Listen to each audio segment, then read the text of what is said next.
Unity is a positive path for spiritual living that recognizes the beauty of every spiritual philosophy.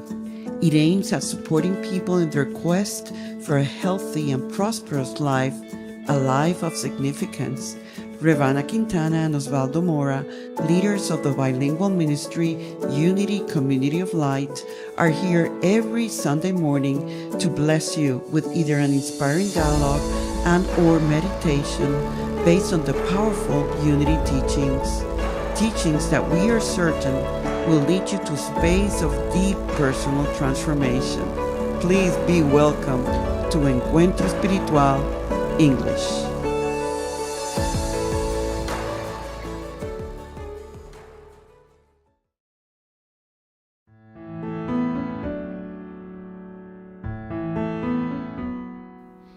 We are a gentle voice that expresses itself powerfully through hearts consecrated to God and truth, and that by its commitment to educate spiritually, pray with devotion, and gather in family groups, amplify the powerful light of the Christ presence to the collective, all leading to true abundance. We are Unity Community of Light, a bilingual Unity ministry that offers an online programming in addition to workshops, retreats, and services in person internationally. Our commitment to the transformation of the collective consciousness is our priority. We are here by divine appointment to fulfill this sacred mission, one that we know can only be accomplished through our own transformation. Revana Quintana and Osvaldo Mora and other leaders are fully present to offer you the powerful Unity teachings that will change your life forever. We welcome you from the bottom of our hearts.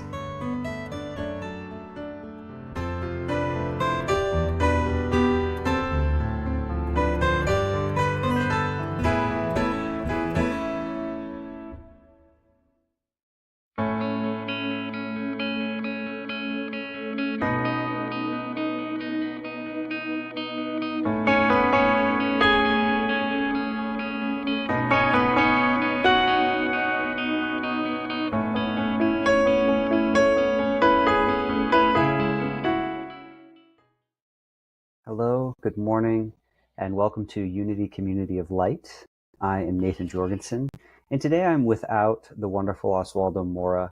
We've been trying to record quite a few times and had a lot of technical difficulties, and Osvaldo's soon finishing his trip from Ecuador back to the United States, and so today you just have me. So we're just going to see how this goes. Give it a try. We'll be missing the wisdom and insight of Osvaldo, but hopefully it's going to go okay.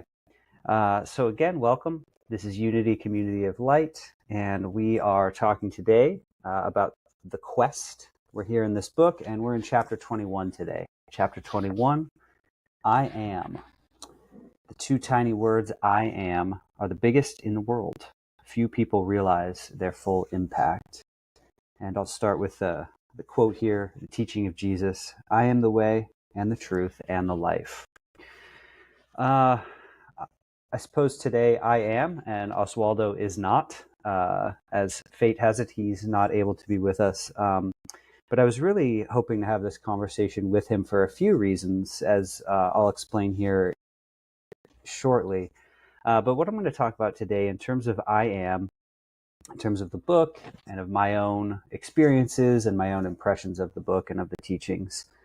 I'm going to talk about the power that these words have when we add something at the end of that. Because oftentimes when I hear us saying I am or I'm, it's not just, it doesn't end there. There's always something. I am something. I am doing this. I am, we fill in a blank.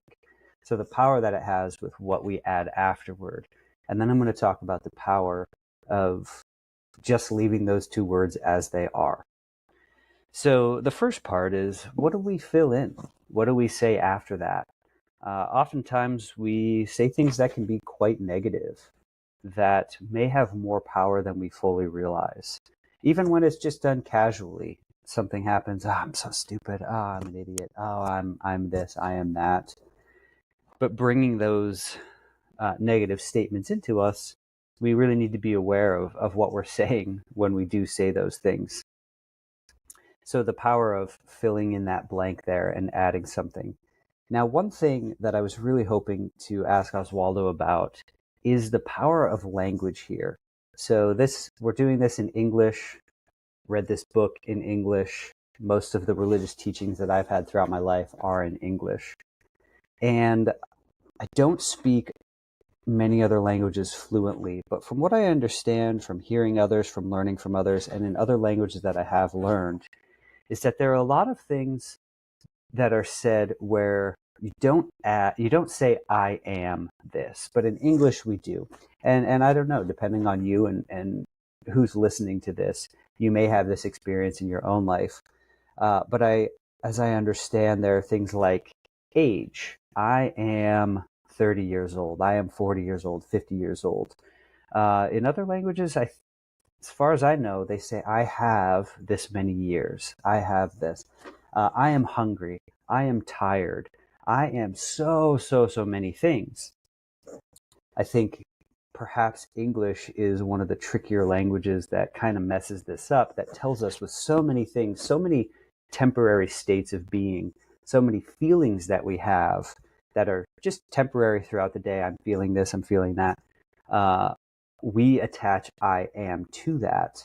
And again, I don't know really the extent that people do that in other languages, but that is pretty powerful. I am hungry.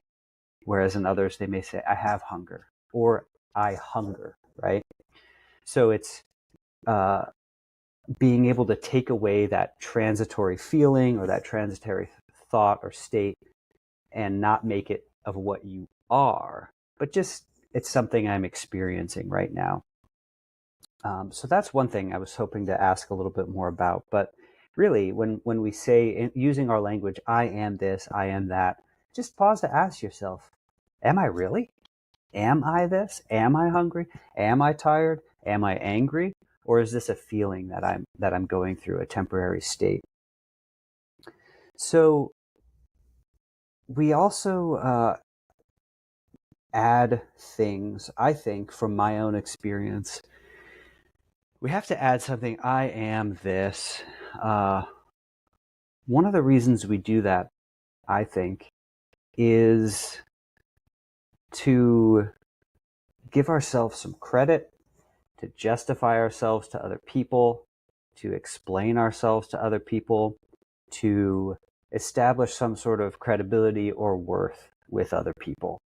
So, and I experience this a lot, and I think many people do when we are out of our home, when we're out in the community, when we're at work or out in society. If we want to express ourselves, sometimes people wonder, well, who are you, right? Who do you have authority to speak on this? What's your experience? And so sometimes we think, oh, well, I have to really know what I'm talking about if I have an opinion or if I have a feeling on something. And so we have to justify, I am this or that. I am an expert in this. I am a professional in this. I have this experience. I am worth something and you should pay attention to me. And I think, now I'm going to talk a little bit about, I think some of the power of the teaching of Jesus that he had is that the word I am, the term I am, let me just share a little bit from the book here. I'm going to read from page 207 in just a moment. But what Jesus was facing a lot of the time when he would go out and teach is he would face people who had religious authority. Why did they have religious authority? Well, because they read things, they learned things, they behaved in certain ways, and people treated them as an authority. They're the ones who are able to speak about truth, speak about the teachings of the scriptures, teach about God, because they were the religious authorities. And Jesus really challenged that, and he really turned that around on them. where they would then approach him and say, who are you, right? Who are you that you can speak about these things? We're the authorities. We're the ones who are the teachers about this. Who are you that just shows up and thinks that you can know and teach and do these things? And historically, as I understand the language of I am, historically, starting in the Old Testament, the story of Moses, when God appears in a burning bush and says, I am that I am, that term I am is a name of God. And so when Jesus is asked this by the religious authorities, he uses the name of God to talk about himself. And here, now reading from page 207. Could it be only coincidence that God's name is the very same name we use when referring to ourselves? Not a chance, when we remember that Jesus very clearly described God and the kingdom of God as being within us. He insisted that the Father and we are one. To Jesus, the focal point of God and that oneness is indeed within us. In fact, it is the I am of us, the Christ in us. And so one thing that I really like about being on this quest, I spoke a little bit about this before, of I had a certain religious upbringing where certain things were taught to me a very specific way. This is the way it is. This is the Bible. This is what it means. This is what you should believe. And then for a time, just really stepping away and not really thinking about that, challenging it, and now being able to re-engage, I actually see Jesus' teachings through new eyes now. I see it not as I used to, but now I really like the way that he's challenging these societal norms. He's challenging religious authority right here. And people called him a blasphemer, right? This is blasphemy. How dare you say this? When they say, who are you? I am the truth. I am the way. I am the light. He's not just saying, hey, I'm all of these things quite literally, but he's saying, I am the God. I am God. So who am I to say this? I am God. And that's blasphemy to the religious authority. And I really like that, because I think today, in our day, we also have religious authority. We also have societal authority and power that really demeans us and really asks us to justify ourselves, to say, who are you that you can do this? Who are you that you can do that? Wanting us to conform to certain beliefs, to certain behaviors. And one way we can challenge that is by not accepting their definition of us. So the power now is not necessarily filling in the blank of saying, oh, I'm an idiot. Moving from, oh, I'm stupid, I'm an idiot. That's important to stop doing that, and then to say more positive things. I am enough. I am good. I am spirit. I am one. I am whole. Those are important. But also challenge yourself to take away even the positive ones, because and just be able to stop with I am. So I exist. So when we face our own inner anxieties, or when we face people or societal pressures that really are trying to get us to define ourselves, to justify ourselves and our own existence, we can step and say, well, I simply am. Okay. And I don't need to always be thinking about how to justify myself, how to explain this, but we have the right to exist. And coming into ourselves to find the God within ourselves, I think is very important and very beautiful. And it doesn't matter what other people might add at the end of that, how they might describe it, because we exist. So there's great power in simply saying, I am. And when Jesus used this, he was using the name of God to describe himself. And I think we can do the same thing to ourselves. not in a way that's going outward, that's saying, I am God, worship me. Because that's also really not what Jesus was doing. What he was saying is, I am God. I have this inside within me, and so do you. And so we're all equal on this level, right? You've got these teachers over here who are teaching one thing. What Jesus is teaching is, no, no, no. We've all got this. We're all equal. We all have access to ourselves. And as we strive to connect, not with the truth that other people teach, not with the labels or definitions that other people teach, but as we strive to understand ourselves and our own nature, and as we come into ourselves and become one with ourselves, we can simply be comfortable with our own existence. And then that need, that pressure, that anxiety to fill in the blanks and define ourselves. I am this, I'm a Christian, and I'm an American, and I'm this, and I'm that. We can step outside of those things, that they are no longer guiding our thinking. They're no longer guiding the expectations that we have for ourselves, and we can become more free to then explore ourselves, explore our own mind, have an understanding of that, and feel then comfortable taking that self out into the world and sharing that with the world and being willing to be ourselves. And one thing that when I hear today people talk about, we are God, I am the God, I guess I kind of get two types. There's some who really have this power trip, right? If you say I am God, it's like, therefore I am better than you. Therefore I have this power. Therefore you should listen to me. Therefore I am right. And I don't think that's what Jesus meant. Many people today worship Jesus as that type of God, the all-powerful, the one who's going to come down and judge us and say, you're wrong, you're wrong, you're wrong. And so there is, I guess, a little bit of a risk of this, of seeing ourselves as God, because many people see that term God as an all-powerful person, as somebody who has authority over other people, who's in charge, who's powerful, omnipotent.